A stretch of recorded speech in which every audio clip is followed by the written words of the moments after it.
que já está gravando, tomara que sim, né? Então, deixa eu alternar aqui para os slides. E aí a gente começa. Aqui tem fundo musical, mas tudo bem, só que não é assim. Sempre me confundo, né? Então, vamos lá. Mais uma vez. Aqui. Duplicar. Muito bem. Vamos lá, então com música, fundo musical, vinheta. Certo, Val? Na semana passada, nós estávamos falando sobre as diferentes versões que a gente tem na Bíblia, né? Inclusive, vamos seguir desse ponto para dar continuidade.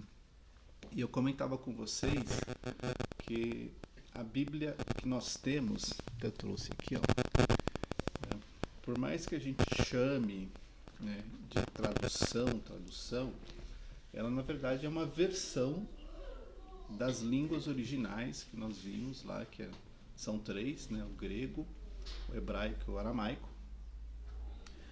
E quando os homens iniciam um trabalho de traduzir uma Bíblia dessas línguas originais para o idioma alvo, digamos assim, por exemplo, o português, na maioria das vezes existem duas formas de você fazer uma tradução como essa.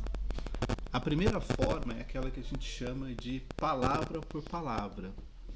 E o que eles fazem? Eles então pegam eles pegam cada uma das palavras que a gente tem, né, acham um correspondente no idioma e montam uma sentença. Tá? Daqui a pouco a gente vai ver alguns exemplos de traduções, versões que seguem esse modelo palavra por palavra. Deixa eu colocar aqui um ponteiro porque fica mais fácil de acompanhar.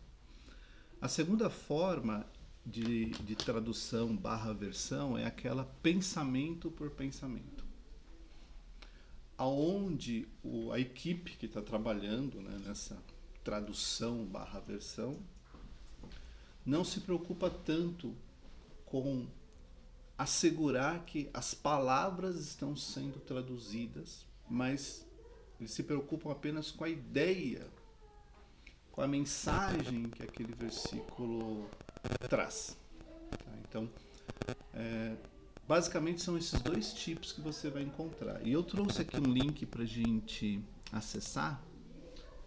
Eu vou dar uma pausa aqui na transmissão, vamos ver se vai. Esse link é um link para um aplicativo da Bíblia, né, com alguns tipos de versões / traduções para a gente poder comparar a diferença entre eles. E aí a gente pega alguns exemplos aqui, alguns versículos para a gente ler. As versões, elas normalmente são divididas por siglas, para que os estudiosos, especialistas consigam ter ideia de qual versão aquele texto foi usado. Esse exemplo que vocês estão vendo é a NAA, que é essa Bíblia aqui, ó. Tá? NAA significa Nova Almeida Atualizada. Tá? E o que tem essa Nova Almeida Atualizada? Eles voltaram para os textos originais, grego, hebraico e aramaico. A partir do momento em que os linguistas eles entendem cada vez mais a semântica, a gramática de uma língua, eles acabam revisando um pouco a forma como se traduz aquela língua. Então, essa versão NAA tem como esforço toda essa revisão que foi obtida pelos especialistas, pelos linguistas, com grego, aramaico e o hebraico, e além disso atualizaram também para a nova versão da língua portuguesa. Então esse é um principal diferencial que a gente tem aqui. Mas se nós pegarmos esse exemplo aqui, ó, de Romanos 13, o que você vê aqui? Ó? Vamos só olhar o primeiro versículo, ó, que todos estejam sujeitos às autoridades superiores, porque não há autoridade que não proceda de Deus.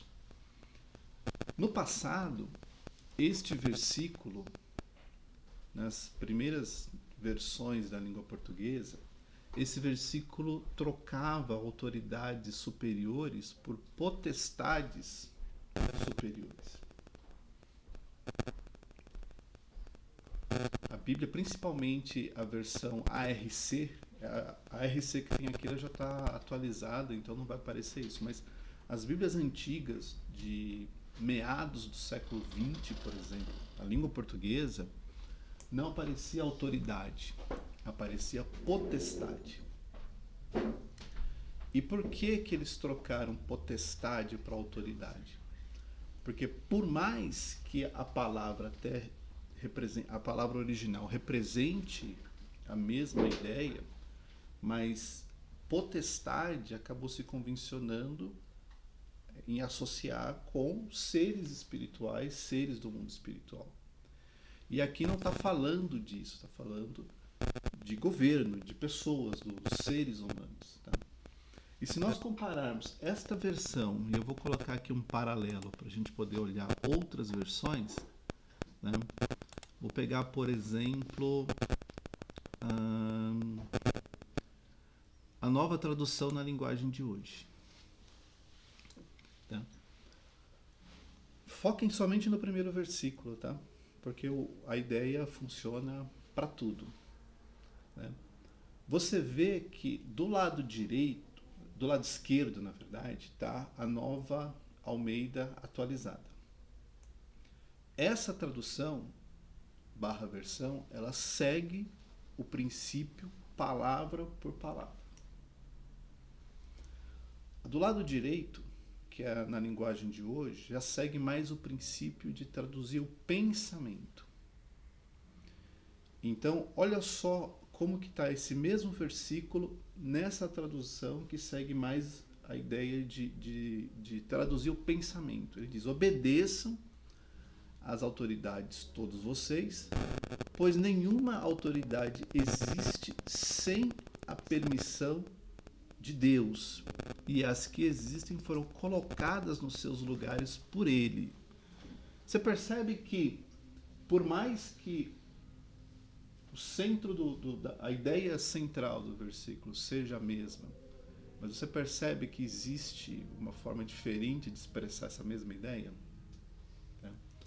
Aqui, por exemplo, ele tomou cuidado de colocar a ideia de obedecer. Aqui ele já usa a ideia de se sujeitar, de se submeter. Tá? Qual que é a diferença entre elas? Né? Elas representam basicamente a mesma ideia. Tá? Mas de um lado aqui está muito mais preocupado em seguir as leis, e aqui está muito mais preocupado em obedecer aquilo que as autoridades determinam. Por que isso aqui parece importante? Porque aqui, preocupado com a tradução palavra por palavra, está muito mais relacionado com as leis que essas autoridades promovem. Então, a ideia do lado direito, do lado esquerdo, está mostrando: olha, vocês precisam obedecer às leis que essas autoridades criam, porque senão vocês vão estar fora da lei. E aqui já leva para um patamar de obediência que talvez gera uma certa confusão do tipo: mas eu tenho que obedecer a qualquer custo? Porque obedecer é obedecer, você obedece ou você desobedece. Agora, pega esse mesmo versículo e vamos olhar numa outra tradução que também segue essa ideia, pensamento por pensamento. Olha só. Né? Bíblia Viva: obedeçam às autoridades governamentais. Então aqui ele já está falando do quê? De governo. Porque Deus foi quem estabeleceu todas elas. Não há governo, em parte alguma, que Deus não tenha colocado no poder. Aqui também é uma tradução pensamento por pensamento. Continua representando a ideia central, mas aqui você já vê que é um versículo que está muito focado nas autoridades governamentais, não está falando de quem governa cidades, estados, países. E ele termina dizendo, né, que não tem governo em parte alguma que Deus não tenha colocado no poder. Aí fica a pergunta. Pensa comigo. Tema polêmico. Ditadores são colocados por Deus? Porque esse versículo, nesta tradução, te leva a acreditar que talvez. Talvez. Na versão da nossa esquerda, está falando da autoridade, né, do poder que é instituído. Então, o poder instituído é dado por Deus, né? Porque ele põe e ele tira. Mas a pessoa é responsável pelas suas atitudes, pelos seus atos. Então, o cuidado que a gente tem quando escolhe uma versão da Bíblia tem muito a ver com o tipo de interpretação que a gente vai começar a ter quando a gente lê esses versículos.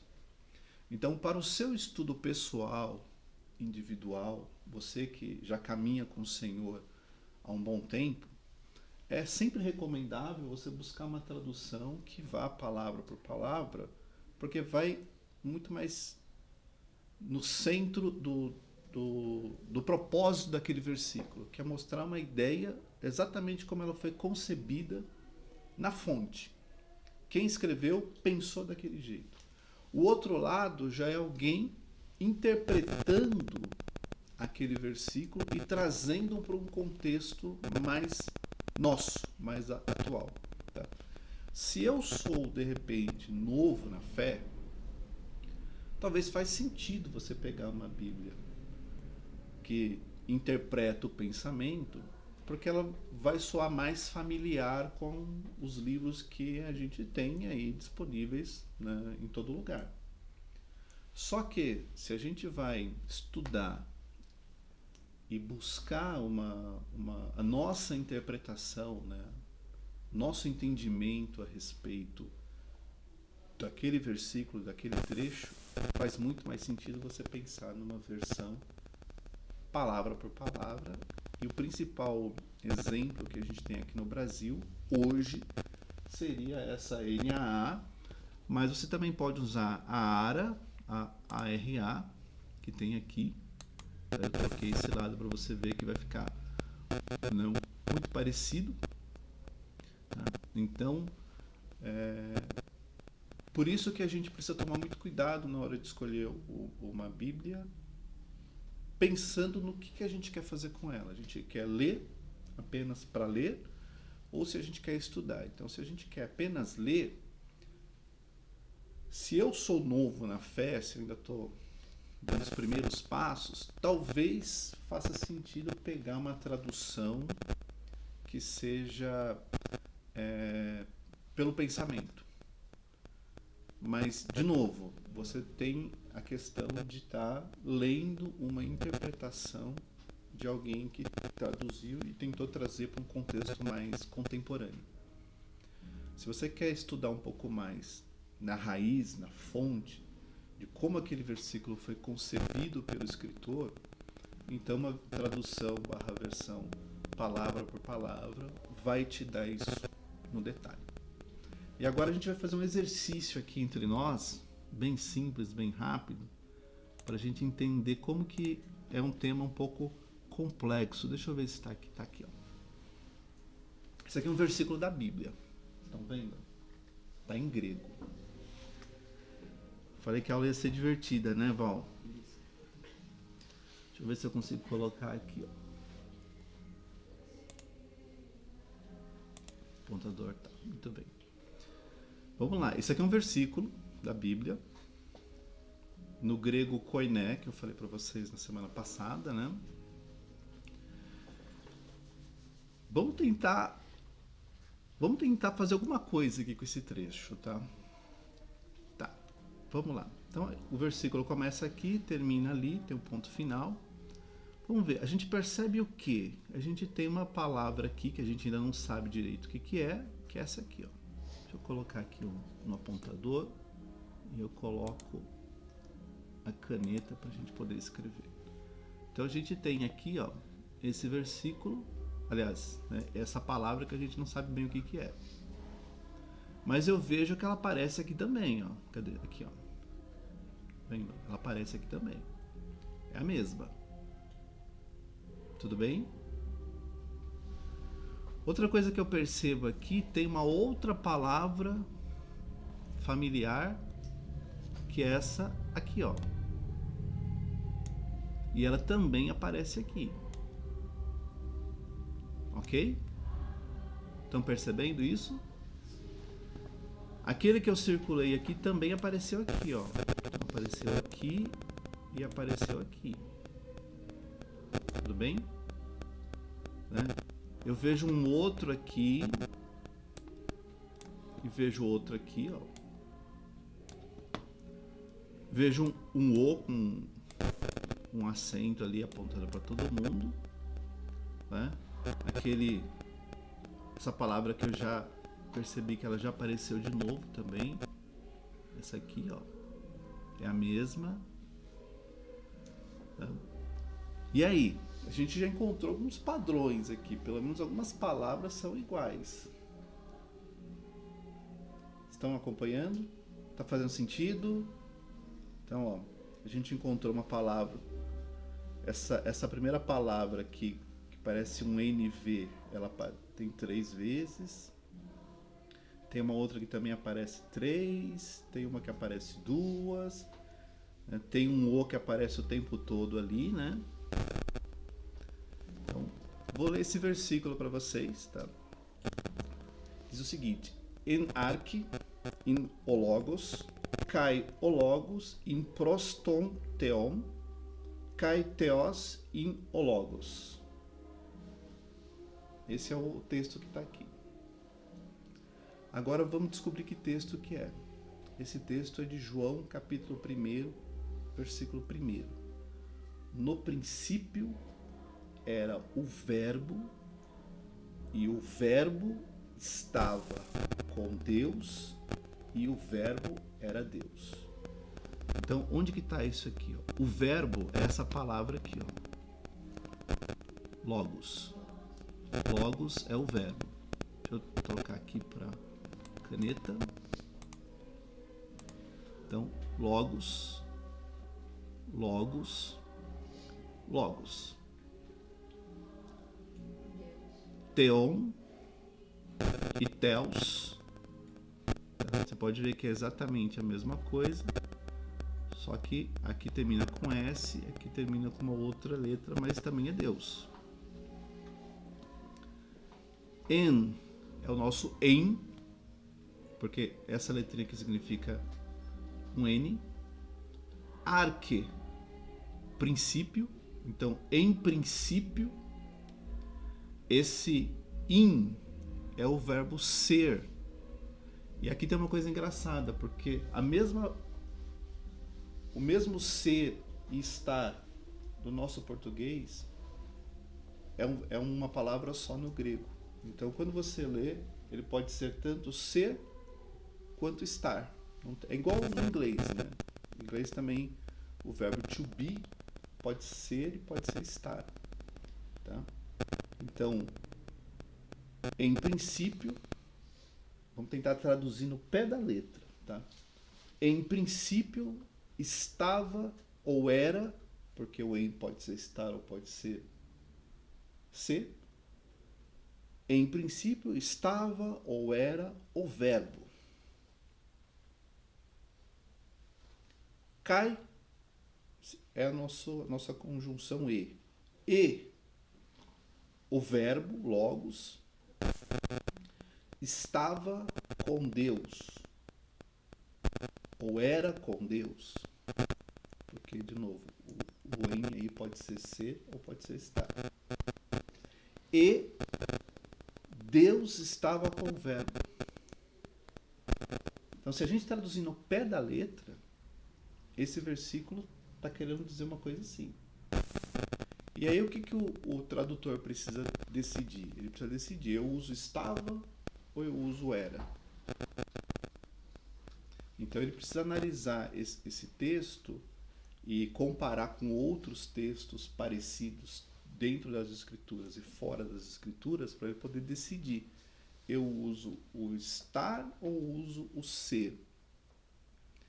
E a decisão está muito em cima dessas escolhas. E, claro, não é uma pessoa, né, um colegiado de tradutores trabalhando e um revisando o trabalho do outro para ter certeza que chegou na melhor tradução. Tá? Mas a tradução acontece assim. Então, no final, a gente tem o versículo que nós conhecemos hoje. No princípio era o verbo, porque o in aqui é o ser no passado, então era o verbo, e o verbo estava com Deus e o verbo era Deus. Tudo bem? Agora, olha só que coisa engraçada, né? Se a gente simplesmente pegar isso aqui, ó, vou fazer um exercício com vocês. Vou selecionar esse texto aqui, ó. E vamos voltar esse texto e colocar aqui no Google Tradutor. Olha o texto lá. Aqui ele dá o jeito que fala, tá vendo? En arche in o logos, kai o logos in proston theon, kai theos in o logos. E olha só a tradução, palavra por palavra, exatamente como está aqui, daria: no princípio era a fala, e a fala era para Deus, e Deus era a fala. Então, essa seria uma tradução pegando a palavra por palavra. Só que o que acontece? Os especialistas no idioma, eles sabem que logos, por mais que seja traduzido como fala, ou em outras traduções como palavra, no grego, fala ou logos é uma palavra de gênero masculino. Não é uma palavra de gênero feminino. Por isso que para o português foi traduzido como verbo. Porque para nós o verbo é uma palavra de gênero masculino, não de gênero neutro ou feminino.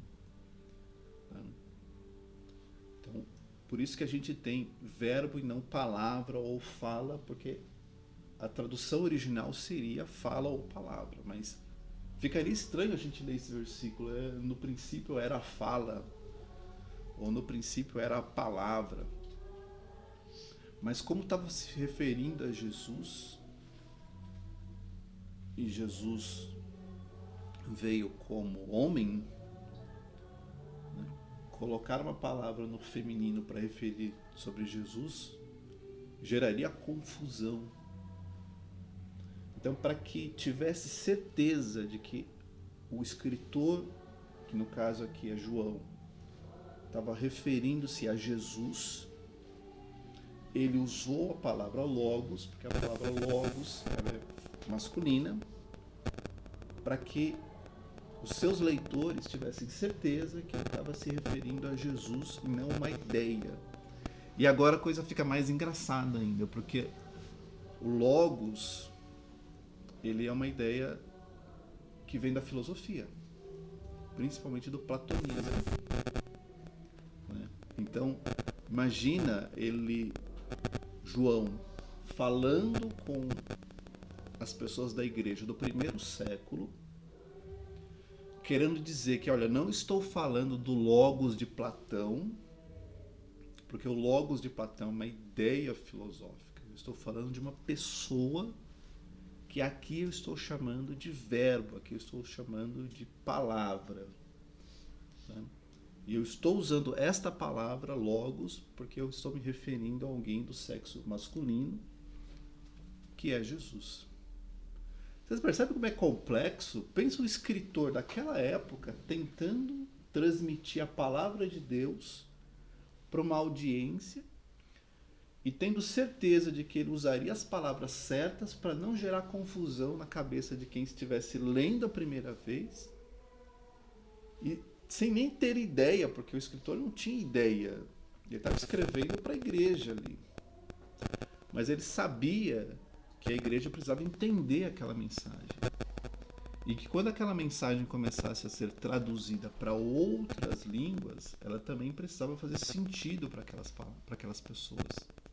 No caso, nós aqui no século XXI, que falamos português. Gente, é complexo. É complexo para depois você ver um cidadão dizer assim: eu não acredito na Bíblia, para mim é tudo lenda. Eu falo assim, tudo lenda porque você não sabe qual foi a preocupação que eles tiveram para deixar essa mensagem exatamente da forma que Deus queria que chegasse para todas as pessoas do mundo, né?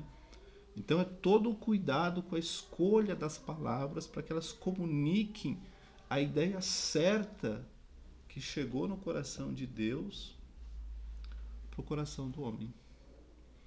Agora, se a gente pegar este exemplo, né, e vamos olhar este exemplo naquelas traduções que a gente comparou agorinha há pouco. Tá, vamos lá para João, capítulo 1, que é o mesmo versículo que a gente está vendo, né? Vamos colocar aqui e vamos fazer um paralelo com essa aqui, ó, Bíblia Viva. No princípio era o Verbo estava com Deus e o Verbo era Deus. Como que essa Bíblia Viva capturou a ideia desse versículo? No princípio era aquele que é a palavra, e ele estava com Deus e era Deus. Percebe? Aqui do lado direito a gente já vê nessa tradução pensamento por pensamento o cuidado de dizer, olha, esse verbo, só para deixar bem claro para o leitor, não é uma ideia, é uma pessoa. Então, tem uma pessoa que é a palavra, e essa pessoa estava com Deus e essa pessoa era Deus. Tá?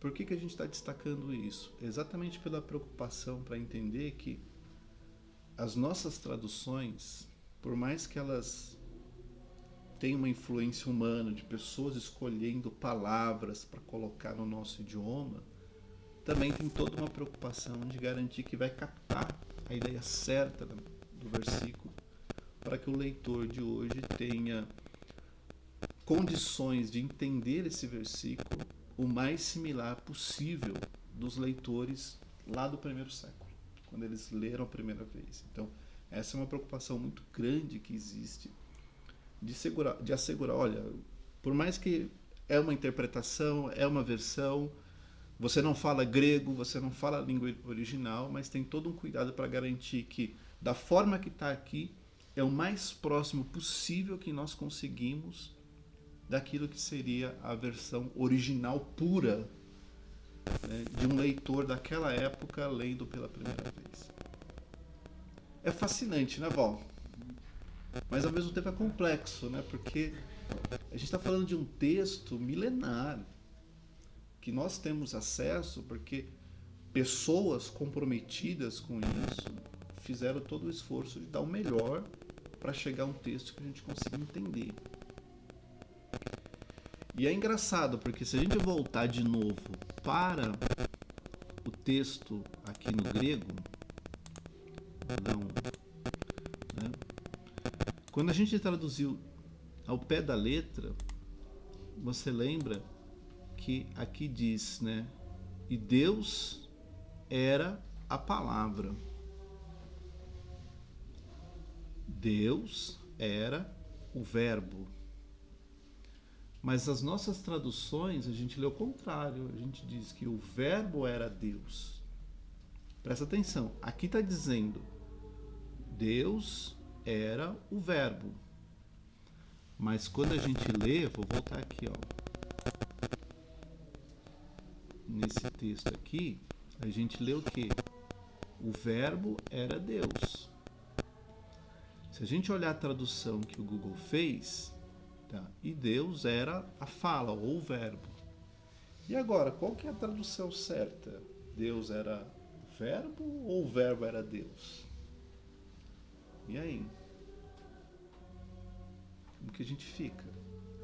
Porque o tradutor, quando fez uma escolha, ele fez a escolha de deixar esse versículo assim.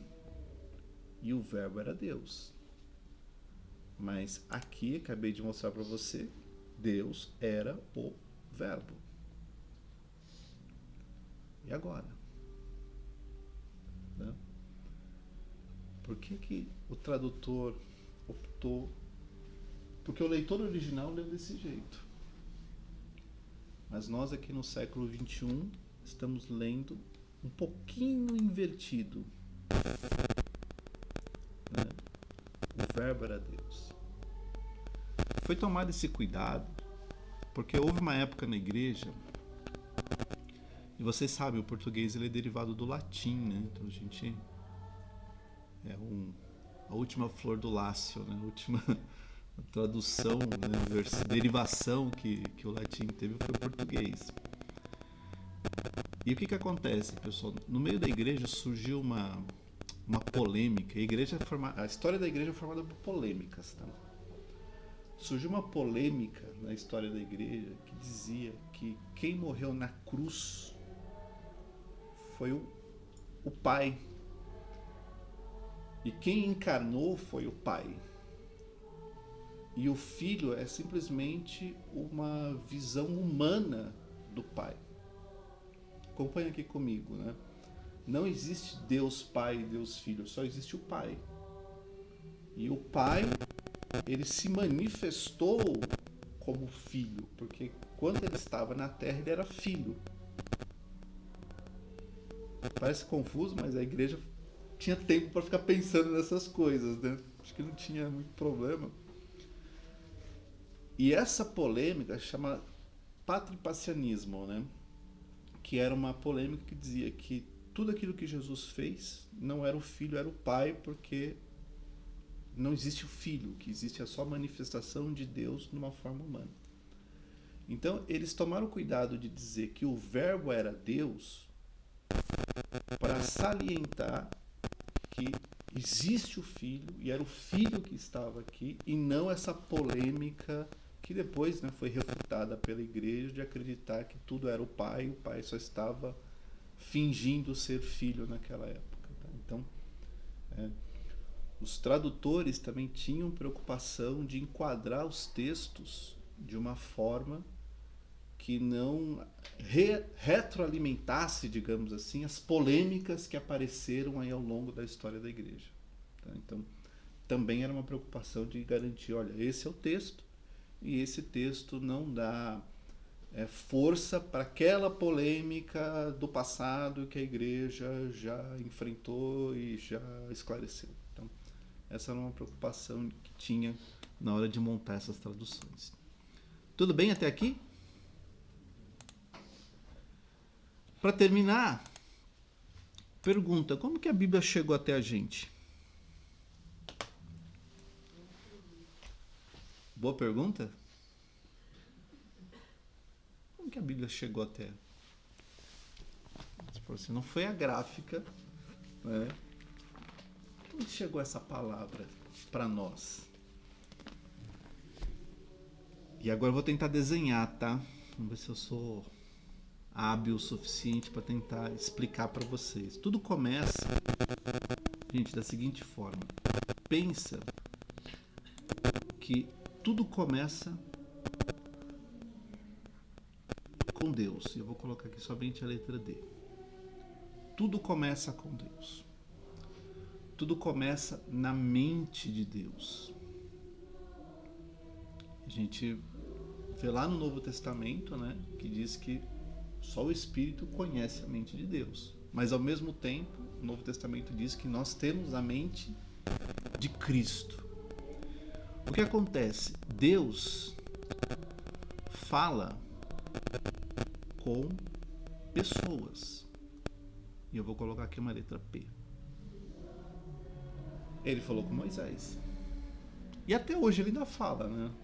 Fala ou não fala, pastora? Fala, hoje se fala. Até hoje ele fala, né? Mas Deus fala com pessoas. Algumas ele fala de uma forma audível. Outras pessoas ouvem a voz de Deus de forma... E eu não vou chamar de audível, eu vou chamar de forma direta. Ouvem a voz de Deus. Moisés. Moisés falou com Deus. Não viu a face de Deus, ainda bem que não.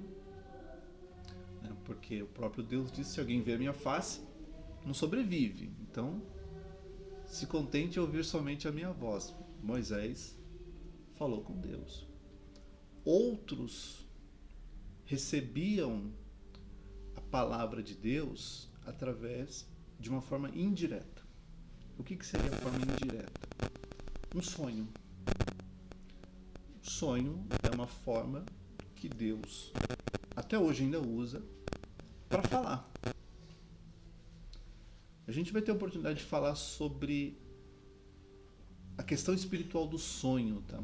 Mas fica para uma outra aula. Deus fala de forma indireta através de sonhos. Outra forma é as visões. Deus fala através de visões. Então, a diferença do sonho e a visão é que a pessoa está dormindo, outra pessoa está acordada. É só isso, tá? Não tem. Mas em ambas, Deus está falando ali. E esse processo aqui é chamado de revelação. Vou colocar um R aqui. E a pessoa que recebe esta revelação, então a palavra começou na mente de Deus e Deus vai e revela isso para uma pessoa, um profeta, por exemplo. O que acontece? Esse profeta, ele precisa comunicar isso. E essa comunicação se chama inspiração. Vou colocar um I aqui. E ele vai fazer isso na língua dele. Vou colocar um L aqui para dizer que é a língua dele. Ele vai ter que falar isso para alguém usando as suas próprias palavras. Então ele recebe a revelação. Então Deus fala com ele. E ele precisa agora levar essa mensagem para frente. E ele precisa ter a certeza de que as pessoas vão entender. Tanto é que uma vez Deus falou para Ezequiel, falou assim, Ezequiel, se eu falar para um profeta, avisar uma pessoa sobre o pecado dele, e esse profeta não falar, e essa pessoa que está pecando morrer, eu vou cobrar isso do profeta. Agora, se o profeta falar e essa pessoa não se arrepender e morrer, o profeta está livre.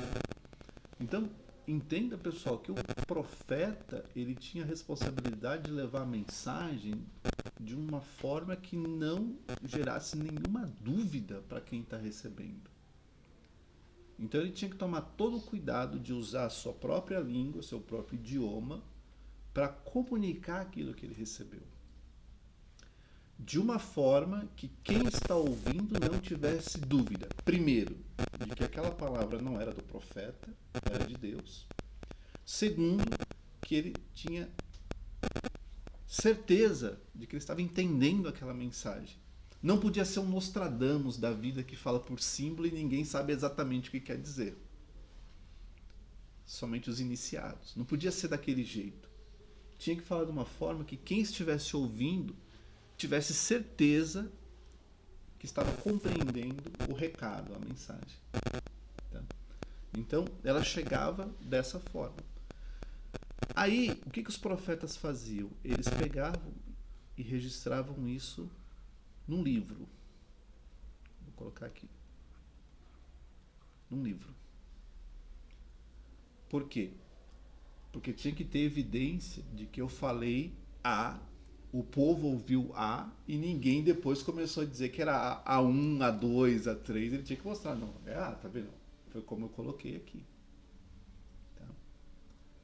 Porque vocês sabem, né? A gente conta uma história, aí quando chega em casa já muda um pouquinho, aí quando chega numa reunião da família mudo mais um pouquinho, aí quando no fim do ano a história tem alguns detalhes que não apareceram no original. Então tinha que estar no livro. Na sequência, né, esses livros começaram a ser compilados. E para que todo mundo pudesse ter acesso a esses livros, né, imagina, o livro estava aí, o que eles precisavam fazer? Traduzir. E aqui eu vou colocar um T. E aí agora conecta exatamente com aquilo que eu falei com vocês. A preocupação de também garantir que aquelas palavras que foram registradas naquele livro tenham o mesmo sentido para quem está lendo numa outra época, numa outra cultura. Paro por aqui. Semana que vem a gente fecha esse assunto e vamos também falar de algumas, entre aspas, polêmicas que tem dentro da Bíblia, para a gente entender como que a gente desfaz essas polêmicas que tem dentro, polêmicas entre aspas, tá? Que tem dentro da Bíblia. Tudo bem? Dúvidas? Nenhuma? Essa aula foi diferente, né? Né, Val?